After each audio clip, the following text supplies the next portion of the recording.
Dr. Han Jinwoo was having a normal day at the Korean Space Research Institute until his computer started beeping loudly. He looked at his screen and sat up straight in his chair.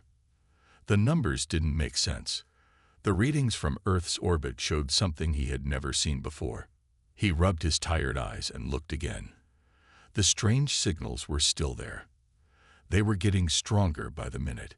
He picked up his phone and called his friend and colleague, Dr. Kim Suji. "Suji, can you come to my office right now? I need you to look at something," he said. His voice was calm, but his hands were shaking. 5 minutes later, Dr. Kim walked into his office. She was carrying her coffee cup and wearing her usual white lab coat. "What's so important that you interrupted my lunch break, Jinwoo?" she asked with a smile. The smile disappeared when she saw his face. Dr. Han pointed at his computer screen. "Look at these readings. Tell me I'm not going crazy." Dr. Kim put down her coffee and leaned over his shoulder. Her eyes went wide as she looked at the data. "These energy signatures, they're not natural," she said. "And they're not from any satellite or space station we know about." "That's what I thought too," Dr. Han said. He clicked a few buttons, showing more data. "Look at how they're moving. Whatever these things are, they're slowing down, like they're stopping in orbit." They worked quickly, checking and double-checking their findings. Dr. Kim ran the numbers through different computers, while Dr. Han called other observation stations around the world. Everyone was seeing the same thing. At 2:47 p.m. Korean Standard Time, their questions were answered. The sky above Seoul suddenly lit up with bright flashes. Through the office window, they could see enormous shapes appearing in the blue afternoon sky. They weren't meteors or planes or anything from Earth. They were ships. Massive ships that looked like they were made of dark metal, each one bigger than a city. Dr. Han's phone started ringing. It was the Institute director. At the same time, Dr. Kim's computer showed similar ships appearing above other major cities around the world: Tokyo, Beijing, New York, London, Moscow. "The military is on their way here," Dr. Han told Dr. Kim after finishing his call. "They want all our data about these ships." Dr. Kim was already saving everything to secure drives. "Jinwoo," she said quietly, "we're not alone anymore. Everything changes today." They worked nonstop for the next few hours. Military officers filled their small office, asking questions and making phone calls. The ships stayed in orbit, silent and still. News channels showed the same scenes from around the world, huge dark shapes hovering in the sky, visible even in daylight. At exactly 6:00 p.m. Korean time, every screen, phone, and computer on Earth turned on by itself. A face appeared. At least, they thought it was a face. It had large, dark eyes and gray-blue skin that looked almost metallic. When it spoke, its words were automatically translated into every language. "People of Earth," the alien said, "we are the Crixus. We have come to liberate your world's resources. Your primitive civilization cannot properly use the riches of your planet. Do not resist. Resistance would be pointless against our superior technology." Dr. Han and Dr. Kim looked at each other. They had been studying space their whole lives, hoping to find signs of alien life. Now the aliens had found them instead, and they weren't friendly. "Look at these readings," Dr. Kim said suddenly, pointing at her screen. "The energy output from their ships. Something's strange about it. It's like they're using massive amounts of power just to maintain their position in orbit." Dr. Han looked at the data. In all the excitement about the aliens' appearance, they had almost missed something very important. Something about Earth was already causing problems for the invaders' technology. But what? The world changed quickly after the Crixus made their announcement. In the Korean Space Research Institute, Dr. Han Jinwoo and Dr. Kim Suji worked through the night, studying the alien ships. Military personnel came and went, bringing new information and taking away data reports. At midnight, they got their first good look at the Crixus leader. Supreme Commander Val appeared on all screens again. The alien was tall and thin, with long limbs that looked almost delicate. Its metallic blue-gray skin gleamed under the lights of what seemed to be a ship's command center. "Your world leaders have 6 hours to surrender control of your major resource centers," Val announced. "We have studied your civilization for many cycles. You waste your planet's gifts. Under Crix's guidance, these resources will serve a greater purpose." Dr. Kim noticed something interesting about Val's movement. "Jin Woo, look at how they move in their ship," she said. "It's like they're floating. Even their clothes barely move." "The gravity must be very low in their ships," Dr. Han replied. He typed quickly on his computer. "All their movements suggest they're used to much lighter gravity than Earth's." A young military officer named Lee Do-hyun walked into their office.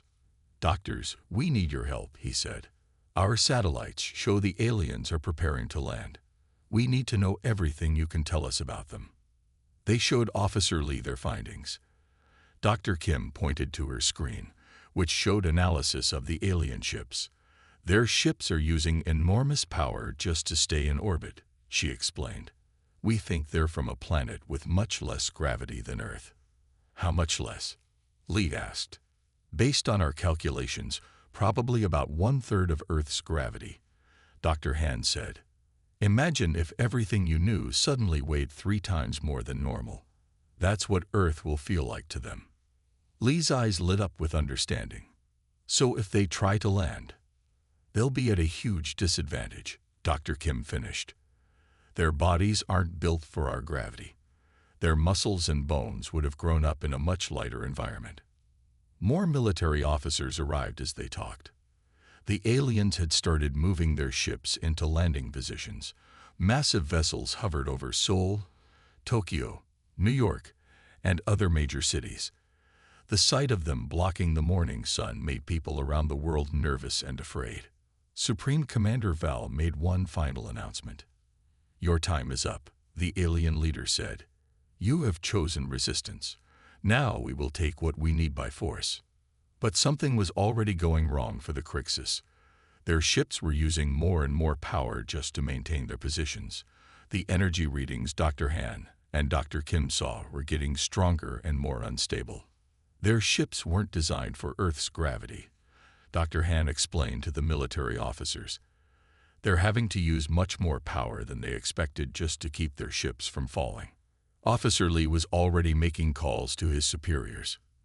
"If they're struggling just to keep their ships in position," he said, "imagine what will happen when they try to fight in our gravity." Dr. Kim looked at the data again. "They're so advanced that they never considered this problem," she said. "They assumed any primitive civilization like ours would be easy to conquer. They didn't expect Earth itself to be their biggest enemy." Outside, the massive ships began their descent toward Earth. But even from the ground, people could see they weren't moving smoothly. The ships jerked and wobbled as they fought against Earth's gravity, a force that humanity had evolved with for millions of years, but that was completely foreign to the invaders.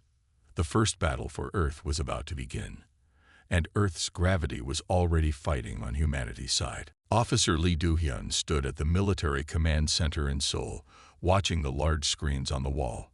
The alien ships were descending slowly, much more slowly than expected. They looked like huge dark clouds blocking out the morning sun. "All units in position," the voice reported through his radio. Korean and Allied forces had taken defensive positions around Seoul. Similar preparations were happening in cities across the world. The first Crixus landing ships broke through the clouds. They were smaller than the main ships, but still bigger than Earth's largest aircraft. As they got closer to the ground, their engines glowed brighter and brighter, fighting against Earth's gravity. "They're using 10 times more power than they should need for landing," Dr. Kim Suji said from her station. She and Dr. Han Jinwoo had been moved to the military command center to help analyze the invasion. Their engines weren't designed for this much gravity. The first alien ship landed in the empty plaza that had been evacuated earlier. Its landing legs bent under the unexpected weight, making the ship tilt to one side. The door opened, and the first Crixus soldiers appeared. They wore advanced armor that seemed to shine with its own light. But as soon as they stepped onto Earth, something went wrong. The aliens stumbled, struggling to stay upright. Their movements were slow and clumsy, like people trying to walk in heavy diving suits. "Look at their armor," Dr. Han said, pointing at the screen. "It wasn't designed for Earth's gravity. Instead of helping them, it's weighing them down." Officer Lee watched as more aliens tried to leave their ships. Some fell as soon as they stepped out. Others moved very slowly, clearly struggling with every step. Their advanced weapons, which had looked so threatening in their announcements, now dragged on the ground. "All units, move in," Lee ordered. "Remember your training, stay at a distance, and use their limited mobility against them." The Korean soldiers approached carefully, but they quickly realized they had a huge advantage. The aliens could barely lift their weapons. When they tried to fire, their aim was terrible because they couldn't adjust to the gravity's effect on their shots. One alien tried to use a jetpack to fly. The device sparked and whined, struggling to lift the alien's weight. It rose 2 meters into the air, then crashed back down. The alien couldn't get up again under the weight of its own armor. "Their technology is all calibrated for their homeworld's gravity," Dr. Kim explained. "Nothing works the way they expected it to." Reports started coming in from other cities. The same thing was happening everywhere. In New York, London, Tokyo, and other places, the aliens were failing to move effectively in Earth's gravity. Their advanced technology, instead of helping them, was making things worse. Officer Lee organized his forces to round up the struggling aliens. It was almost too easy. The invaders couldn't run away or fight back effectively. Their powerful armor had become a prison in Earth's gravity. "Send a message to all commands," Lee ordered. "The aliens are vulnerable. Push them back to their ships." In the command center, Dr. Han and Dr. Kim continued studying the data from the battle. "The Crixus never imagined this could happen," Dr. Han said. "They thought their advanced technology made them superior, but they forgot something basic: the force of nature that shaped human evolution." As the sun set over Seoul, the first battle was already ending. The aliens retreated to their ships, leaving behind dropped weapons and abandoned armor. Humanity had won the first round, not through superior technology or military might, but because of the simple, unchangeable fact of Earth's gravity. But everyone knew this was just the beginning. The Crixus would try again. They had more ships in orbit, and they wouldn't give up easily. The question was, what would they try next? The morning after the failed invasion, Dr. Han Jinwoo and Dr. Kim Suji worked in their new laboratory at the military base. They had collected pieces of alien equipment left behind during the retreat. Each piece told them more about their enemy's weakness. "Look at the material analysis," Dr. Kim said, pointing to her computer screen. She was studying a piece of the Crixus armor. "Their bones and muscles must be much lighter than ours. Even their strongest materials bend easily under Earth's gravity." Dr. Han nodded as he examined an alien weapon.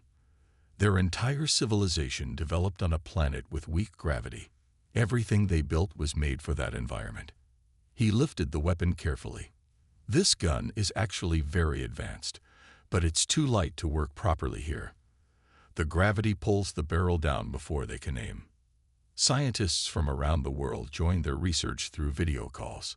They shared their findings about the Crixus and their technology. A team in America had studied the aliens' crashed landing craft. A group in Japan had analyzed their communication devices. Everyone found the same problem. Nothing worked correctly in Earth's gravity. Dr. Kim received an important message from a medical team in London. They had treated an injured alien who couldn't return to its ship. "The Crixus have hollow bones, like birds," she told Dr. Han. "But unlike birds, they didn't develop strong flight muscles. They relied on technology instead of natural adaptation." "That's why they're so tall and thin," Dr. Han replied. He drew a simple diagram showing the difference between human and Crixus body structure.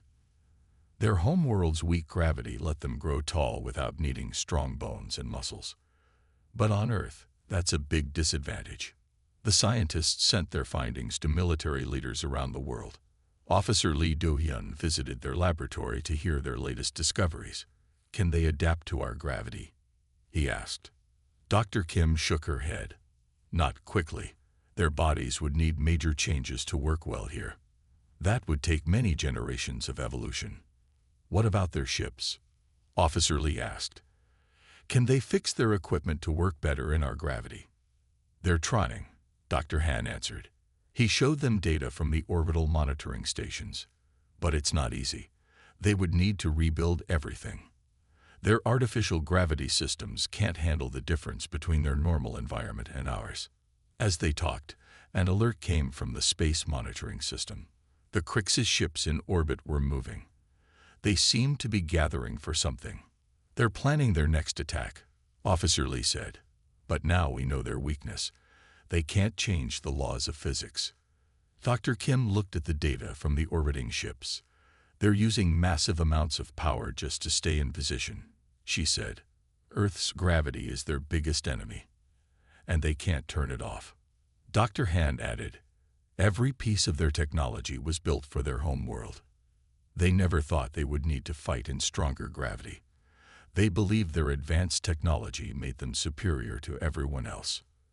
The scientists kept working through the day, studying the alien technology and sharing their findings with Earth's defenders. They knew the Crixus would attack again, but now humanity had something important: understanding. They knew why the aliens were struggling, and they knew this advantage wouldn't go away. Earth's gravity had shaped human evolution for millions of years. It had made humans strong enough to survive and thrive on their home planet. Now it was helping them defend their world against invaders who had never faced such a powerful natural force. Park Min-ho sat at his desk in the Military Strategy Center, studying videos of the first alien landing. As the lead tactical analyst for the Defense Forces, he needed to develop new ways to fight the Crixus. The aliens might be struggling with Earth's gravity, but they were still dangerous. "The Crixus have a pattern," he explained to Officer Lee Do-hyun. "They try to compensate for their weakness by using more power. When that fails, they retreat and try again with even more power." Park pointed to his screen, showing how the aliens' equipment kept breaking under the strain. Dr. Kim Soo-jae entered the room with new data from the science team. "Their ships are having more problems than we thought," she said. "The artificial gravity systems they use are fighting against Earth's natural gravity. It's like two magnets pushing against each other." Park saw an opportunity in this information. "If their ships are already struggling to maintain stability," he said, "we can use that against them. We don't need to destroy their ships. We just need to disrupt their gravity control systems." He worked with Dr. Kim and Dr. Han Jinwoo to develop a new strategy. They discovered that the aliens' artificial gravity technology created a field around their ships. This field tried to match their home world's weaker gravity, but Earth's stronger gravitational pull kept interfering with it. "It's like they're trying to create a bubble of their own gravity," Dr. Han explained. "But Earth's gravity keeps breaking through. The more power they use to fight it, the more unstable their systems become." Park developed a simple but effective plan. Earth's forces would not try to destroy the alien ships. Instead, they would target the gravity control systems. Without these systems, the ships would fall under Earth's full gravity, making them too heavy for their engines to handle. Officer Lee gathered military commanders from around the world on a video call. Park explained his strategy to them. "The Crixus think they can overcome Earth's gravity with power," he said, "but they're fighting against a force of nature. The harder they fight, the more energy they waste." The plan was approved. Around the world, military forces prepared new tactics. They would let the aliens waste energy fighting gravity. Then, when the ship's systems were stressed, they would strike at the weak points Park had identified. Dr. Kim added another important discovery. "The Crixus ships have to maintain a constant height," she said. "If they go too high, Earth's gravity disrupts their artificial gravity field. If they go too low, the weight becomes too much for their engines." This gave Earth's defenders another advantage. They could force the alien ships to move up or down, making them waste more energy. The more the ships moved, the more likely their systems would fail. Park looked at the tactical display, showing the alien fleet in orbit. The Crixus were still gathering their forces, preparing for another attack. But this time, Earth would be ready. They had a strategy that used the aliens' own technology against them. They thought their advanced technology made them invincible, Park said to Officer Lee. But they forgot something important. Sometimes the simplest force is the strongest. Earth's gravity never gets tired, never runs out of power, and never stops working. The next battle would show whether Park's strategy would work. But one thing was already clear. The Crixus had made a serious mistake in ignoring the basic laws of nature.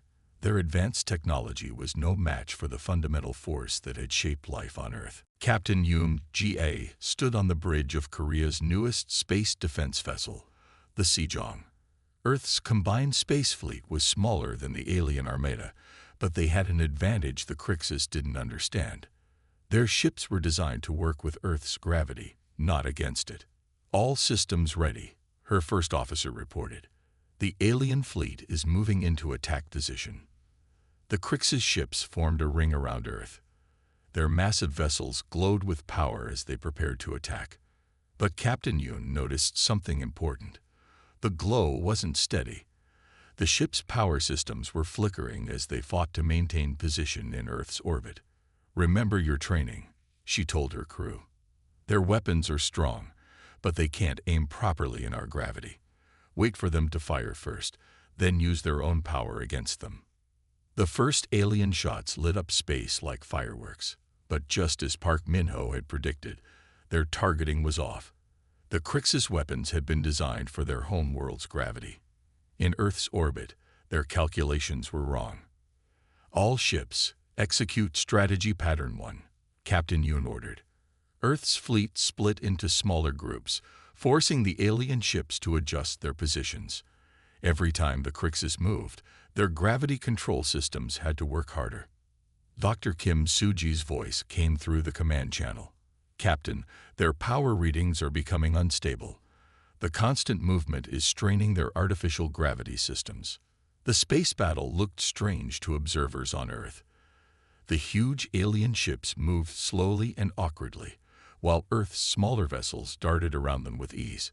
When the Crixus fired their advanced weapons, most shots went wide, pulled off course by Earth's gravity. "They're trying to compensate by using more power," Dr. Han Jinwoo reported from the ground station. "But that's making their systems even more unstable." Captain Yoon saw her chance. "All ships target their gravity control nodes," she ordered. "Use the pattern Park Min-ho showed us." Earth's fleet attacked the weak points in the alien ship's gravity systems. They didn't need to destroy the massive vessels. They just had to disrupt the delicate balance the Crixus were trying to maintain. The effect was immediate. As each gravity control system failed, the alien ships began to drift. Their engines, designed for much weaker gravity, couldn't keep them in stable orbits. Some began to tilt dangerously, their crews unable to correct their position. "Their whole fleet is losing coordination," Captain Yoon's first officer reported. "They can't maintain their battle formation." The Crixus tried to regroup, but Earth's gravity kept pulling at their ships. Their automated targeting systems couldn't adjust to the gravitational forces. When they fired their weapons, the shots curved away harmlessly into space. "This is Captain Yoon to all Earth forces," she transmitted. "Press the advantage. Don't let them stabilize their positions." The battle continued for hours, but the outcome was becoming clear. The Crixus couldn't fight effectively while struggling against Earth's gravity. Their advanced technology, which they had relied on for so long, was failing them in this crucial moment. From her command chair, Captain Yoon watched as the alien fleet began to break apart. Some ships retreated to higher orbits where Earth's gravity was weaker.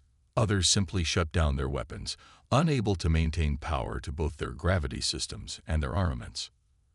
Earth had won its first space battle, not through superior firepower, but by understanding and using the natural forces that the aliens had ignored. Supreme Commander Val watched from the command ship as the Crixus fleet struggled in Earth's orbit. The alien leader had never experienced such a difficult situation. Their superior technology was failing them, and their forces were retreating from a planet they had considered primitive. On Earth, Officer Lee Do-hyun coordinated with Captain Yoon Hye's space fleet. The defenders had pushed back 2 invasion attempts, but they knew the Crixus would try one last time. Their pride would not let them retreat without a final attack. They're moving their remaining ships into position, Dr. Han Jinwoo reported from the science station. They've redirected all power to their gravity control systems. Dr. Kim Soo-jae studied the readings on her screen. They're trying something dangerous, she said. They're pushing their artificial gravity generators beyond safe limits. The energy readings are higher than anything we've seen before. Supreme Commander Val's image appeared on screens worldwide. The alien leader's usual calm expression showed signs of strain. You believe you have won because of a simple thing like gravity, Val said. But we will show you the true power of Crixus technology. The alien ships began to glow brighter than before. They were forcing their gravity control systems to create a larger field, trying to envelope more space with their homeworld's weaker gravity. If it worked, they could create zones where their forces could move and fight normally. But Park Min-ho saw the flaw in their plan. They're using too much power, he told Officer Lee. Their systems can't handle the strain of fighting Earth's gravity over such a large area. Captain Yoon understood what was happening. All ships, hold position, she ordered her fleet. Let them waste their energy. Earth's gravity will do our work for us. The Crixus launched their final attack. Their ships moved forward, surrounded by artificial gravity fields that glowed like small suns. They fired their weapons, and for a moment, their shots flew straight and true, unaffected by Earth's gravity within their generated fields. But they had made a critical mistake. The power needed to maintain these gravity fields was enormous.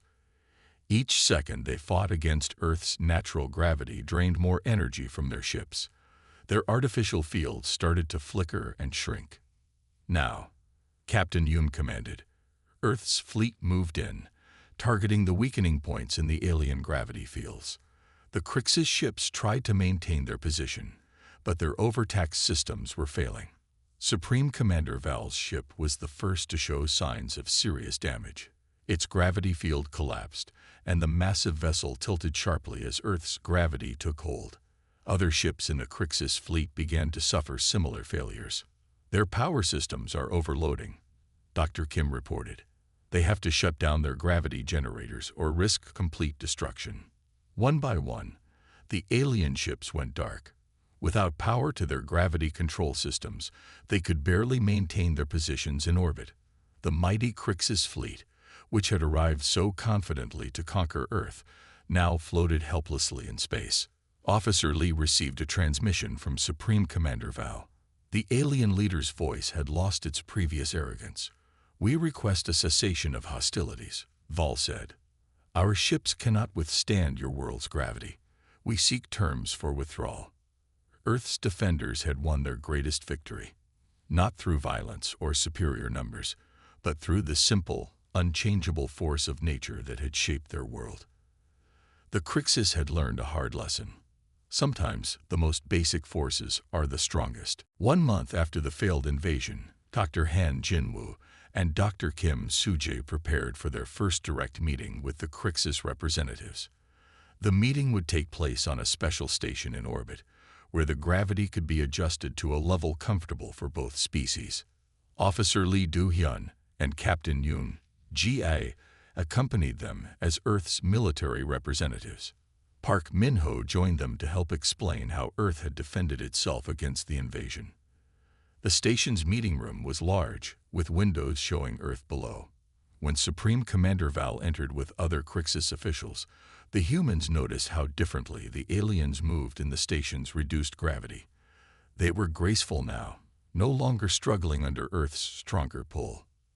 We have much to learn from each other, Val said, speaking more humbly than before. Our technology made us believe we were superior to all other civilizations. We never considered that the very forces of nature could defeat us. Dr. Kim shared the research she and Dr. Han had done on the differences between Earth and the Crixus homeworld. Your planet's weaker gravity allowed you to grow taller and develop amazing technology, she explained. But it also meant you weren't ready for worlds like ours. Yes, Val agreed. We thought our advanced technology could overcome any obstacle. We forgot that the forces of nature shaped your people for millions of years. Your bodies and minds evolved to master Earth's gravity. Our machines could not match that natural adaptation. Captain Hume described how Earth's ships had used the Crixus's gravity problems against them. Your ships were more advanced than ours, she said, but they weren't designed for our gravity. Sometimes simpler technology that works with nature is better than advanced technology that fights against it. The Crixus leaders listened carefully. They had come to Earth expecting to find a primitive civilization. Instead, they had discovered a people who understood and worked with their planet's natural forces. We would like to propose a peace treaty, Val said, not just to end hostilities, but to begin sharing knowledge. There are many things we could learn from each other. Officer Lee smiled. We agree. Your technology is still amazing, even if it didn't work well in our gravity. Perhaps we can help you adapt it to work on planets like Earth. Park Min-ho added his thoughts. And maybe we can learn from your success in space. Together, we could explore the galaxy better than either of us could alone. The peace treaty they created that day was unusual. Earth would help the Crixus understand how to work with different gravity levels. In return, the Crixus would share their advanced space travel technology with Earth. As Dr. Han and Dr. Kim prepared to return to Earth, they looked at their planet through the station's windows. The blue world that had seemed so ordinary to them had proved to be their greatest defender. Earth's gravity had protected humanity better than any weapon could have. The Crixus taught us something important, Dr. Han said to Dr. Kim. Sometimes the greatest strength isn't in having the most advanced technology. It's in understanding and working with the natural forces around us. The failed invasion had changed both civilizations. The Crixus learned that true advancement meant respecting and adapting to the different conditions on other worlds. Humans learned that their planet's natural forces were just as valuable as any advanced technology. Together, they began planning for a future that would unite their different strengths.